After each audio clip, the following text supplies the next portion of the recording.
Selamat bertemu dalam ibadah judo, saudara. Ibadah di mana kita bergumul lagi. Amin. Kita mendengar ada beberapa saudara yang dalam kelemahan, kita doakan mereka.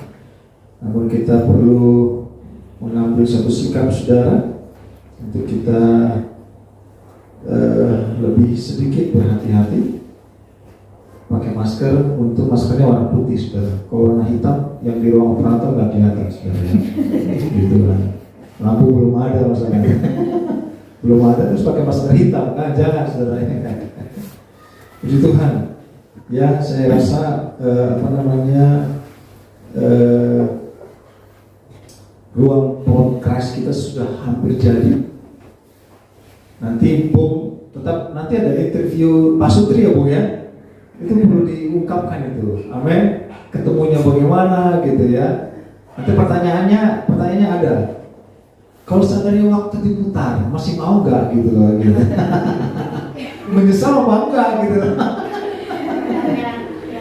Yang sulit. Nanti dilakukan itu ya, kesaksian. Kalau ada waktu nanti naik ke atas lihat sudah hampir jadi, tinggal 5%, tinggal lampu, saudara ya. Kenapa harus ada lampu? Karena banyak dari kita pembalap, ya, pemuda berbadan gelap, takut gak kelihatan, saudara ya. Oleh karena itu, ya puji Tuhan, kesaksian luar biasa, sangat memberkati kami sekali juga, saudara. Biarlah doa kita untuk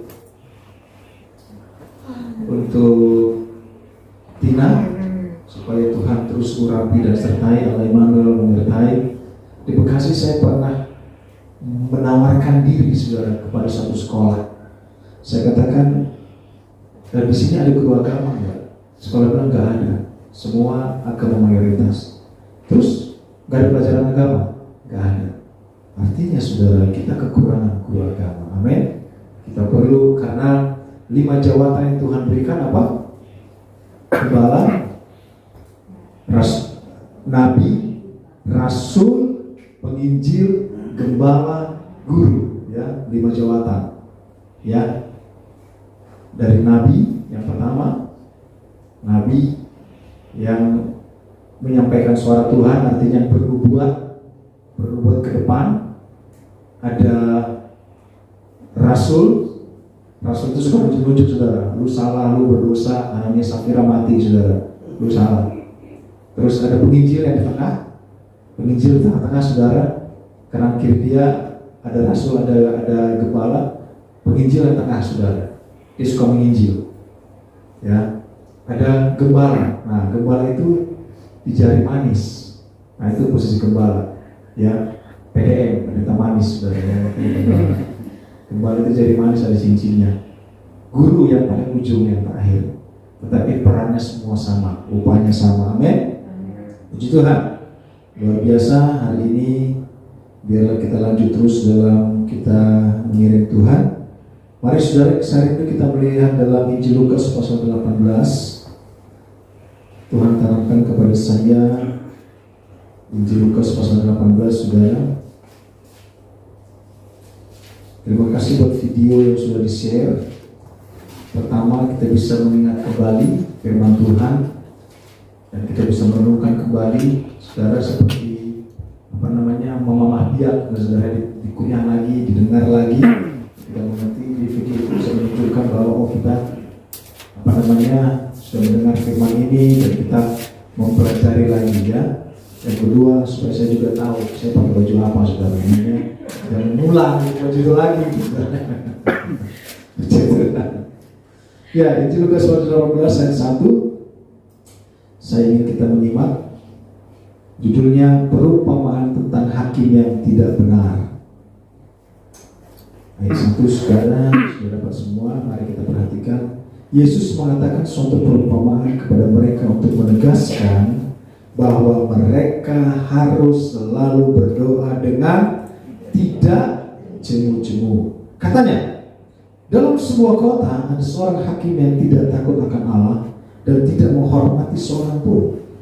Dan di kota itu ada seorang janda yang selalu datang kepada hakim itu dan berkata, belalah aku terhadap lawanku.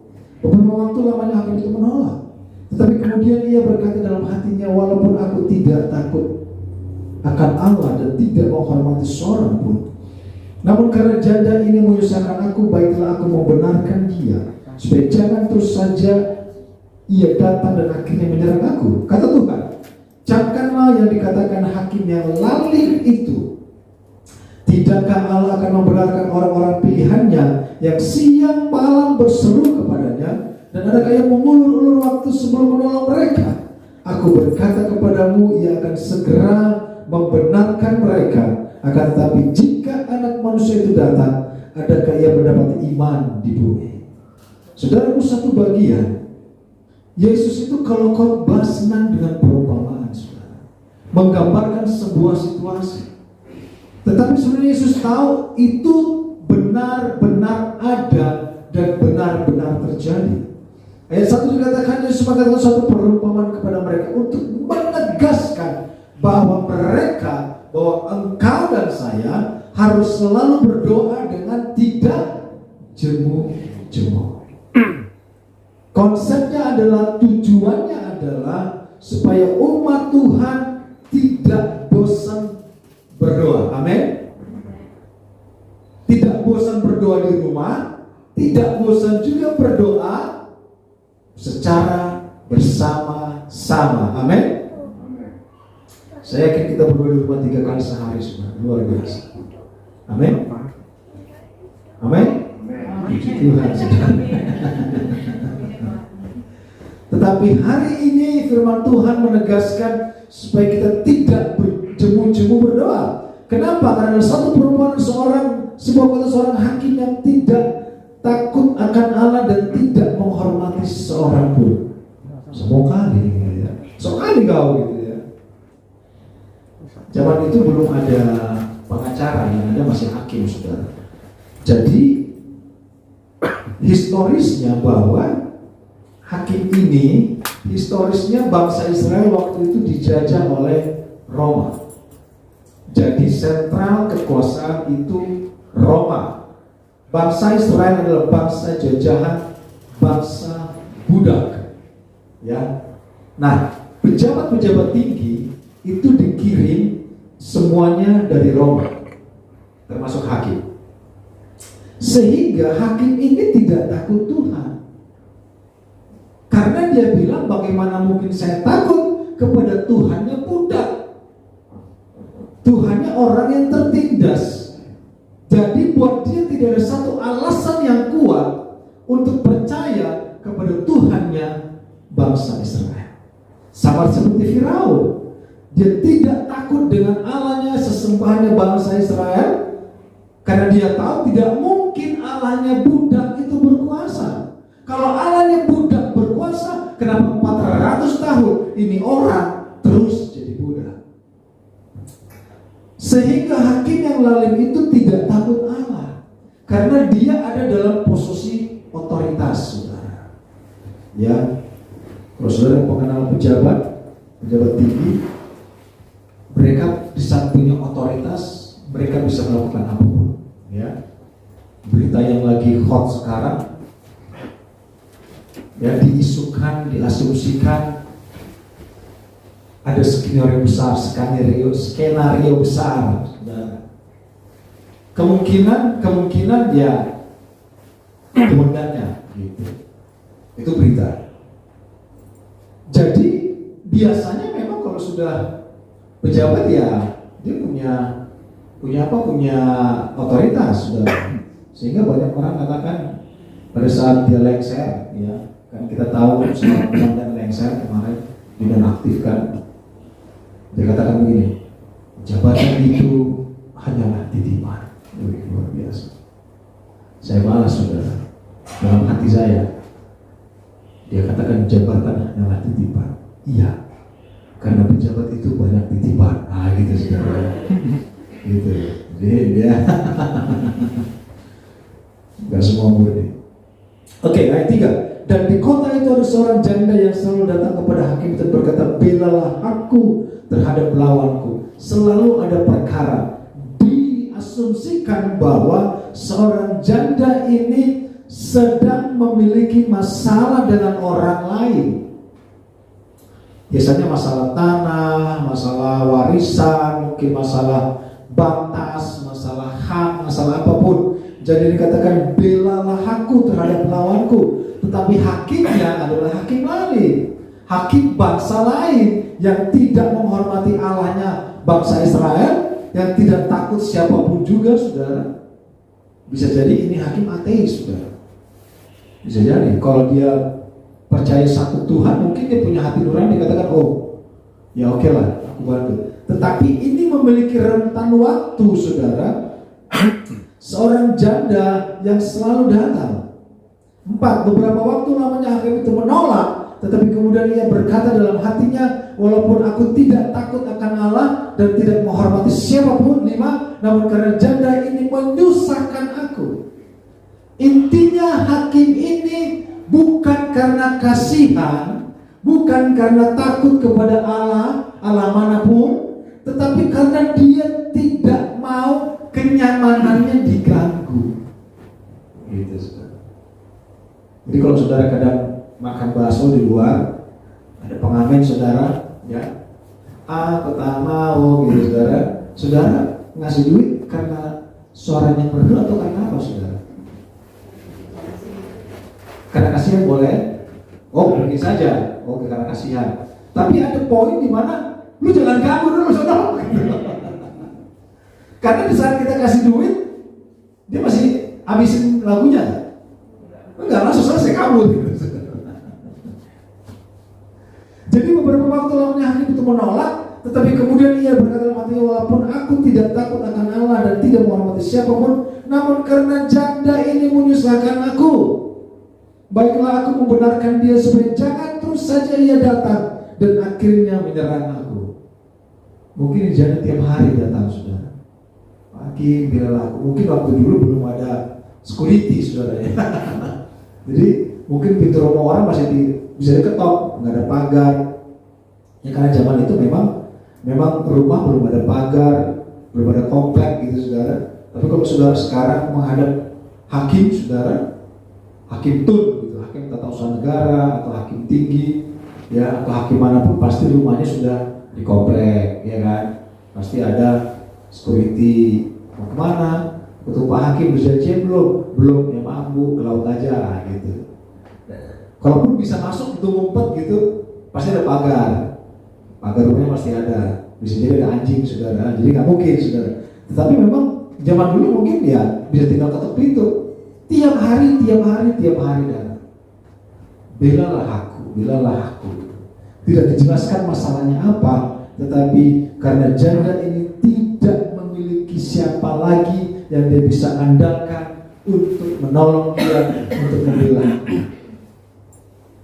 Karena Tuhan, camkanlah apa yang dikatakan hakim yang lalim itu. Tidakkah Allah akan membenarkan orang-orang pilihannya yang siang malam berseru-seru kepadanya? Dan adakah yang mengulur-ulur waktu sebelum menolong mereka? Saudara, Allah sedang membandingkan. Bukan Allah menempatkan diri seakan-akan Allah adalah sebagai hakim yang melalui. Bukan. Allah sedang membandingkan seorang hakim yang gak takut Tuhan, seorang hakim yang ateis, seorang hakim yang gak peduli orang, seorang hakim yang lalim pun bisa memberikan pertolongan kepada orang yang tiap hari nongol di depan rumahnya.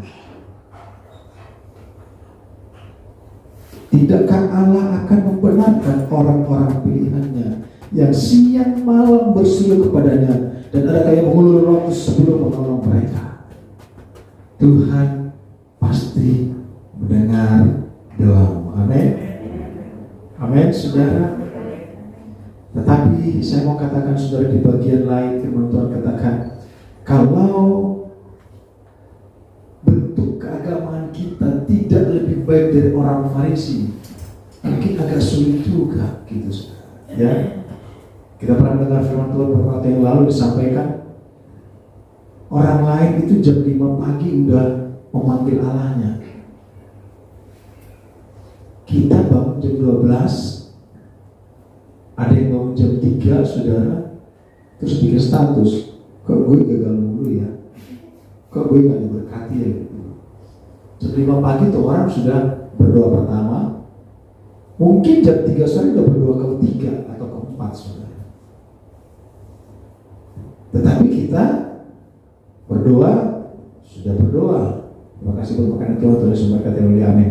Makan pertama sudah, makan pagi, makan sudah 2 kali berdoa. Artinya saudaraku, apakah kita masuk ke ayat 8.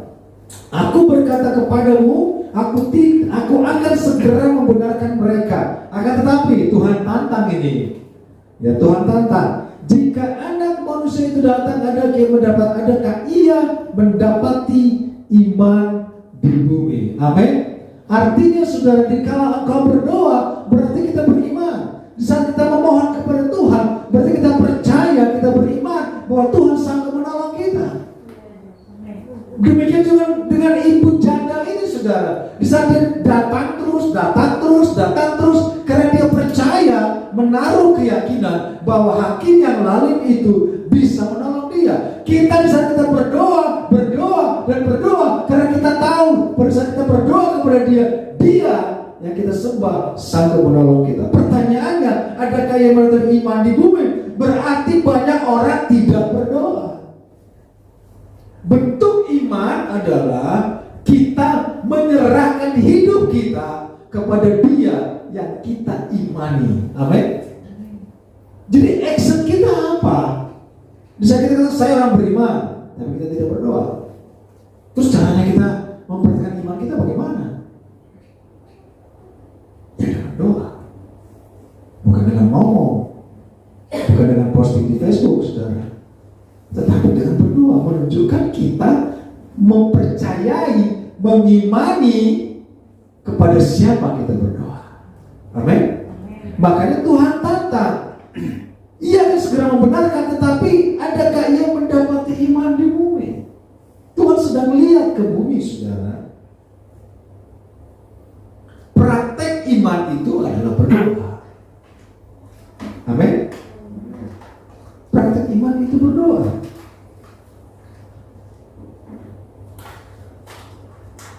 Sehingga dalam Ibrani 11 ayat 1 dikatakan iman adalah dasar dari segala sesuatu yang kita harapkan dan bukti dari segala sesuatu yang tidak kita lihat. Ibu janda ini datang dari rumahnya ke rumah si hakim, ketuk pintu, pengharapan dia yakin hari ini hakim akan tolong saya. Itu iman.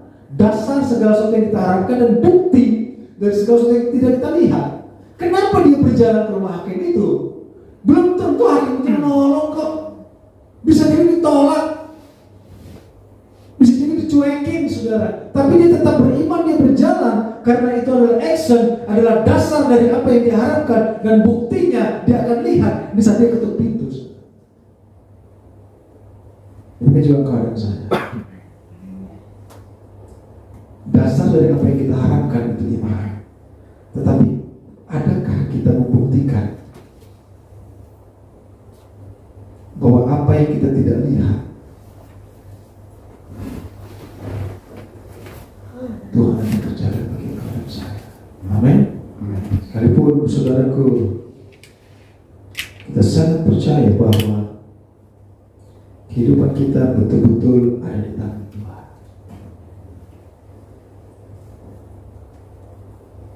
Tetapi yang Tuhan mau lihat, bagaimana engkau meminta kepada Dia. Sekalipun yang kita minta bukan hanya berkat jasmani, tetapi perlunya kita meminta berkat-berkat rohani. Amin. Ada kesehatan, ada sukacita, ada damai sejahtera. Ada hal-hal yang Tuhan janjikan, damai sejahtera-Ku tadi sudah sampaikan, Ku berikan kepadamu. Damai sejahtera yang dunia tidak dapat berikan, saudara. Kemarin pernah kita dengar, saudara, ada orang naik motor berpelukan suami istri, begitu bahagia. Mungkin di sampingnya mobil mewah, saudara, istri sama suami tidak ngobrol karena apa? Karena ketahuan di handphone suami ada chat, hai sayang, gitu, namanya Bambang, saudara. Itu nama samaran.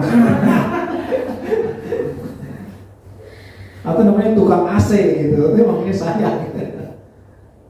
Mobil mewah nggak ngomong saudara, tinggal siap-siap aja di rumah, lempar-lemparan panci saudara.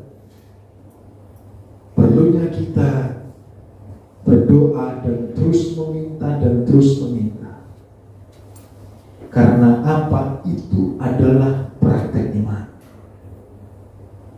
Dan Tuhan mau kita terus meminta dan berdoa kepadanya. Banyak hal yang kita butuhkan saudara. Nah, Tuhan pernah katakan doamu menentukan hidupmu ke depan.